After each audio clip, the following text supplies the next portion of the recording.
52 سال سے قائم اسکول کی بندش کی خبر سن کر سینکڑوں طالبات اور ان کے والدین نے اسکول سے فاروق اعظم چوک تک احتجاجی جلوس نکالا اور ہاتھوں میں بینرز اور پلے کارڈ لے کر محکمہ تعلیم چارسدہ کے خلاف شدید الفاظ میں نعرہ بازی کی۔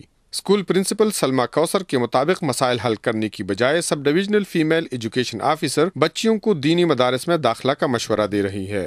انہوں نے کہا تھا کہ انہیں مسجدوں میں بھیجی یا مدرسوں میں سے داخل کروائے۔ جتنی ٹیچرز پیسے جمع کروا رہی ہیں اور پچھلی 3 ماہ سے ہم اس کا کرایہ بھی دے رہے ہیں اور ساتھ ساتھ بجلی کے بل بھی ادا کر رہے ہیں۔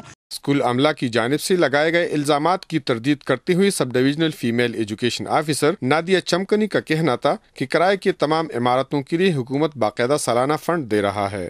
میں کون ہوتی ہوں کہ ان کو یہ مشورہ دوں کہ وہ یتیم خانوں میں جائے یا وہ مختلف جگہوں پر، یہ اسکول کس لیے ہیں؟ افسوس کے ساتھ کہنا پڑتا ہے کہ ٹیچرز بھی جب اس قسم کی جھوٹ اور غلط بیانیوں سے کام لیتی ہیں۔ 8-9 اسکول ایسے ہیں جو گورنمنٹ کے کرائے پہ چل رہے، رینٹڈ بلڈنگ ہے۔